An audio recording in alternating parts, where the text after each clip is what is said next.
నమస్తే. ఈరోజు మన స్టూడియోలో ప్రముఖ ఆధ్యాత్మికవేత్త ఆస్ట్రోన్యూమరాలజిస్ట్ శ్రీమతి జయప్రద గారు మనతో ఉన్నారు. మేడం గారితో మాట్లాడతాం. నమస్కారం మేడం. నమస్తే అమ్మా, శ్రీమాత్రే నమః. మేడం, జూలై మాసం మిథున రాశి వారి పరిస్థితి ఓవరాల్గా ఆర్థికంగా, ఆరోగ్యంగా అన్ని విధాలుగా ఎలా ఉండబోతుంది? ఎలాంటి పరిస్థితులు ఎదురవబోతున్నాయి వీళ్ళకి? మిథున రాశి వాళ్ళకి ఈ మాసం ఏంటంటే అనుకూలమైన దానికన్నా ప్రతికూలంగా కనిపిస్తుంది. ఎక్కువగా అనుకూలం అనేది చాలా తక్కువగా కనిపిస్తుంది. అయితే మిథున రాశి వాళ్ళ రాశిలోనే గురువు ఉండడం, రాశిలోనే రవి భగవానుడు ఉండడము, ఇద్దరు రెండు గ్రహాలు ఉండడం వల్ల ఒక విధంగా ఏంటంటే ఏ రాశి అయినా గ్రహాలు ఉంటప్పుడు దాని ఒక ప్రభావం అనేది మనకి పాజిటివ్ కావచ్చు, నెగిటివ్ కావచ్చు, కానీ ప్రభావం అయితే బాగా కనిపిస్తుంది.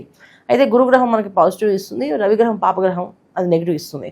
ఈ రెండు పాజిటివ్ నెగిటివ్ రెండు కానీ ఏంటంటే సో మిథున రాశి వాళ్ళకి కొంచెం మామూలుగా మిథున రాశి వాళ్ళు ఎవరైనా ఏదైనా విషయం తెలిస్తే వాళ్ళు చాలా లైట్గా తీసుకుంటారు. సర్కాజింగ్ కొంచెం వాళ్ళకి ఎంత సర్కాజింగ్ ఉంటుందంటే మనం ఏదో విషయం చెప్తే నిజంగా వద్దా మరి చెప్తారు లేదు, సీరియస్గా దేన్ని తీసుకోరు. సీరియస్గా తీసుకోవడం కాదు, అసలు బాగా కామెంట్ కూడా చేస్తుంటారు. ఇవన్నీ చెప్తే అవుతుందా, నేను ఇవన్నీ నమ్మను అని చెప్పేసి నిజంగా వాళ్ళకి ఆ విషయం మీద అవగాహన ఉంటే నిజంగా నమ్మితే వాళ్ళు చాలా పర్టికులర్గా ఫాలో అవుతారు. ఒకవేళ నమ్మలేకపోతే జనరల్గా నమ్మరు. 100% ఏంటంటే ఏ విషయాన్ని నమ్మరు. చాలా సర్కాజం ఉంటుంది అన్నమాట. మాటల్లోనే ఏదో మాట్లాడుతూ అనవలసన్ని అనేస్తూ ఉంటుంటారు. అలాంటి లక్షణం ఎక్కువగా ఉంటుంది. దీంతో రవి గురువులు ఈ మాసంలో వీళ్ళకి ఈ స్థానంలో ఉండడం వల్ల అలా అన్నప్పుడల్లా ప్రతి ఒక్కరు పట్టుకుంటారు. నువ్వు ఎలా మాట్లాడుతున్నావు, నీకు ఎలా తెలుసు. ఇంతకుముందు ఏమో వాళ్ళు చెప్పే దాంట్లో లాజిక్స్ ఉంటాయి బాగా. ఆ లాజిక్ కరెక్టే కదా అనిపిస్తుంది మనకి. అంటే ప్రతిదీ వాళ్ళు సర్కాజంగా మాట్లాడినప్పటికీ కూడా ఆ మాట లాజిక్ ఉండడం వల్ల అవును కరెక్టే కదా, ఈ పాయింట్ కరెక్టే కదా, మనం ఎందుకు ఇది ఆలోచించదు కోణం అని చెప్పేసి అనుకుంటాం. అయితే గురువు ఇక్కడ ఉండడం వల్ల ఈ రాశిలో ఈ రోజు వీళ్ళు మాట్లాడే ప్రతి ఒక్క మాట వీళ్ళకి కౌంటర్స్ వస్తాయి. పెద్ద పెద్ద కౌంటర్స్ వస్తాయి. ఎటువంటి కౌంటర్స్ వస్తాయంటే ఇంకా వాళ్ళ లైఫ్లో మళ్ళీ అలాంటి విషయాలు మళ్ళీ మాట్లాడితే అమ్మో ఏమొస్తుందో గొడవ అని చెప్పి అనే ఫీలింగ్లో తెప్పించేస్తుంట. అలాంటి సిచ్యువేషన్స్ ఈ మాసంలో మిథున రాశి వాళ్ళకి ఎక్కువగా అనిపిస్తున్నాయి. ఎందుకు అంతకన్నా ముందు ఏంటంటే వీళ్ళు కామెంట్ చేసి వదిలేసిన తర్వాత వాళ్ళు చాలామంది వీళ్ళ మీద ఆ రోజు ఇలా కామెంట్ చేశారని చెప్పి ఒక శత్రు వర్గం రెడీ అయి ఉంటుంది, ఒక శత్రువులుగా మారి ఉంటారు. వాళ్ళు ఈ మాసంలో మిథున రాశిలో రవి ఉండడం వల్ల శరీరం సంబంధించిన వరకు చాలా ఒక రకమైన వ్యాధి అనేది జరుగుతుంది వాళ్ళకి. ముందు శరీరాన్ని చాలా జాగ్రత్త చూసుకోవాలి. స్కిన్ ర్యాషెస్ కానీ, స్కిన్ మీద వచ్చే ఇబ్బందులు కానీ, స్కిన్ వల్ల వచ్చే డ్యామేజ్ కానీ, ఫేస్లో కాస్త మార్పు కానీ జరిగే అవకాశం ఎక్కువగా అనిపిస్తుంది. అంటే శరీరం ఒక తాపము తట్టుకోలేక వేడి శరీరంగా మారిపోయే అవకాశం ఉంటుంది. ఆ వేడి శరీరం ఎలా మారుతుందంటే ఏవైనా జరగచ్చు. శరీరం మీద కొంచెం కాలిన గాయాలు అవ్వచ్చు, చేతులు కాల్చుకోవచ్చు, లేకపోతే ఏదైనా గాయాలు అంటే ఏదైనా మంట అవుతున్నప్పుడు అక్కడ వీళ్ళు ఏదో హెల్ప్ చదువు వెళ్తే వీళ్ళకి తగలచ్చు ఆ గాయాలు. అలాంటి జరిగే సిచ్యువేషన్స్ ఎక్కువగా ఉన్నాయి. సో అందుకని వీళ్ళు చాలా జాగ్రత్తగా ఉండాల్సిన విషయం ఏంటంటే ఇంట్లోంచి బయటికి వెళ్ళినప్పుడు ఖచ్చితంగా ఇంట్లో వాళ్ళతో లాజిక్స్ ఏమి మాట్లాడకుండా నాన్న వెళ్ళొస్తాను, అమ్మ వెళ్ళొస్తాను, కాస్త ఎదురురా, కాస్త మేము వెళ్ళొచ్చే వరకు కాస్త మమ్మల్ని ఫోన్ చేయ మధ్యలో ఏదైనా ఉంటే అవకాశం ఉంటే అని చెప్పి మాట్లాడడము, వాళ్ళ బ్లెస్సింగ్స్ తీసుకోవడము. వీళ్ళు బయటికి వెళ్తున్నప్పుడు ఖచ్చితంగా వాళ్ళని చెప్పి ఈ పని మీద వెళ్తున్నాం, ఆ పని మాకు మంచిగా జరగాలని మమ్మల్ని ఆస్వాదించు అని అడిగి చెప్పి వెళ్ళడం అన్నది చాలా ముఖ్యం ఈ మాసంలో. వీళ్ళు ప్రతి మాసం చేయాలో తెలియదు, కానీ ఈ మాసం చేయాలి. చేస్తేనే ఆ పని అనుకూలంగా జరుగుతుంది. లేకపోతే అది ఎన్ని కష్టాలు పడాల్సి వస్తుంది ఆ పని మీద, వీళ్ళకి చాలా ఇబ్బంది పడాల్సి వస్తుంది. ఇక ఆర్థిక స్థితిగతులు ఎలా ఉండబోతుంది మేడం గారికి?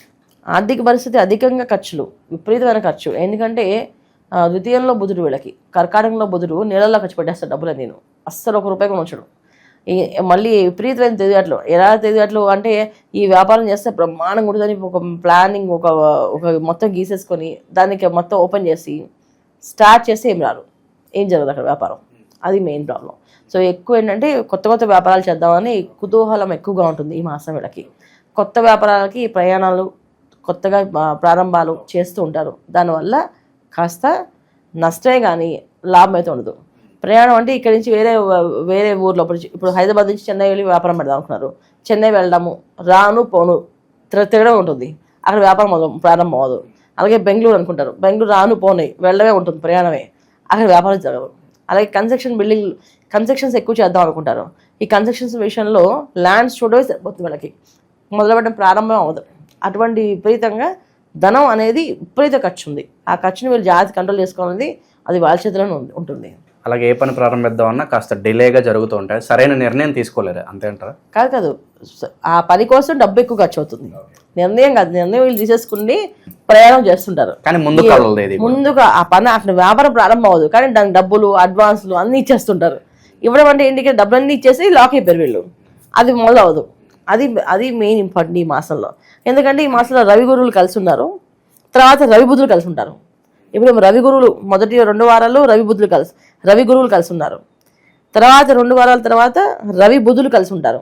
ఎక్కడ కొన్నా వీళ్ళకి అనుకూలంగా లేదు, ప్రతికూలంగా ఉన్నారు. సో ఇక్కడ 2 విషయాల్లో ఏంటంటే అధికార విషయంలో, అధికారంగా మనం చేయాలనుకున్న విషయంలోని, వ్యాపారంలో మనం రాణించాలనుకునే విషయంలోని, వ్యాపారం పెట్టి మనమే ఫస్ట్ నెంబర్ 1 స్థాయిలో ఉండాలనుకునే వాళ్ళకి, వీళ్ళందరికీ కొన్నా ఈ మాసం అంత అనుకూలంగా లేదు, చాలా ప్రతికూలంగా ఉంది. ఎవరైతే కొత్తగా అవకాశాలు గుర్తింపు కోసం చూస్తున్నారో కూడా వాళ్ళకి అంత అనుకూలంగా లేదు. ఉన్న వ్యాపారాల్లో కూడా గుర్తింపు కోసం చూసిన వాళ్ళకి కూడా అనుకూలంగా లేదు. సో వీళ్ళు చేసుకోవాల్సిన జాగ్రత్త ఏంటంటే ఈ మాసంలో అలాంటివి ఏవైనా ఉంటే వాయిదా వేయడమే తప్ప ముందుకు వెళ్ళకూడదు. ఇక చివరగా వైవాహిక జీవితం ఎలా ఉంటుంది, సంతానం కోసం ఎప్పటి నుంచో ఎదురు చూసే వాళ్ళకి ఏదైనా గుడ్ న్యూస్లు ఉన్నాయి మేడం ఏదైనా? సంతాన భాగ్యం అంత అనుకూలంగా ఏం లేదు ఈ మాసంలో వీళ్ళకి. తర్వాత వైవాహిక జీవితంలో కాస్తంత మార్పు అనేది జరుగుతుంది. సో భార్యాభర్తల మధ్యన కాస్త వాదనలు, కాస్త విభేదాలు, కాస్తంత మనస్పర్ధలు వచ్చే అవకాశం ఉంది కనుక జాగ్రత్తగా ఉండడం ముఖ్యం. ఇప్పుడు ఏ విషయమైనా సరే మనం ఏ విత్తనాలు ఆడితే అవే పళ్ళు వస్తాయి కదా, ఆ సర్కాజం అనేది ఇంట్లో అందరితో వచ్చేస్తుంది, ఇంట్లో అందరూ మాట్లాడుతుంటారు. ఇప్పుడు వీళ్ళు నిజంగా ఒక పద్ధతిగా మారిపోయి చాలా జాగ్రత్తగా మాట్లాడినా సరే వీళ్ళతో మిగతా వాళ్ళు మాట్లాడుతుంటారు. ఎందుకంటే ఆ రోజు వీళ్ళు చేస్తారు కదా, ఈ రోజు వాళ్ళు చేయాలి కదా, అందుకని చేస్తుంటారు. అటువంటి సిచ్యువేషన్ ఈ మాసంలో చెప్పాలి అంటే గ్రహాలన్నీ కూడా ప్రతికూలంగా ఉన్నాయి, వీళ్ళకి అనుకూలంగా లేవు. అందువల్ల ఏంటంటే దైవనామస్మరణ చేయడము, దైవాన్ని ఆరాధించడము, పెద్దవాళ్ళని గౌరవించడము, ఇంట్లో వాళ్ళకి కాస్త చెప్పి బయటికి వెళ్ళడము, శుభశకునాలు చూసుకొని బయటికి వెళ్ళడము, ఇది చాలా చాలా ముఖ్యం వీళ్ళకి. ఎక్కువగా ఏ దైవాన్ని ఆరాధిస్తే బాగుంటుంది అంటారు, ఎలాంటి పరిహారాలు చేస్తే బాగుంటుంది అంటారు మేడం? ప్రతినిత్యము అండి శ్రీం నమశివాయ అనే మంత్రాన్ని, అంటే లక్ష్మీ అమ్మవారిని, శివుణ్ణి ఆరాధిస్తుండాలి, అలాగే గురువుని ఆరాధిస్తుండాలి. సో ఎక్కువ గురువారాలు వీళ్ళు కాస్త మౌనంగా ఉండము, ఉపవాసం ఉండము, లేకపోతే ఏదైనా అన్నదానం చేయడం, ఇది గురువారాలు ఎక్కువ చేస్తూ ఉండాలి. సో గురువారం అంతా సాయిబాబా చరిత్ర కానీ, శ్రీపాద వల్లభ చరిత్ర కానీ, దత్తాత్రేయ చరిత్ర చదువుతూ ఉండాలి. ప్రతిరోజు శ్రీం నమశివాయ మంత్రాన్ని ఎక్కువగా చేస్తుండాలి. ఈ శ్రీం నమశివాయ మంత్రం చేస్తుంటే పనులు కాస్త ముందుకు వెళ్ళి ఆటంకాలు ఏర్పడకుండా ముందుకు వెళ్తారు. సో మిథున రాశి వారి అందరికి కూడా మంచి దిశానిర్దేశం చేశారు, ఎలాంటి ఫలితాలు ఉండబోతున్నాయి అద్భుతంగా వివరించారు. ధన్యవాదాలు. నమస్తే అమ్మ. శ్రీమాత్రే నమః.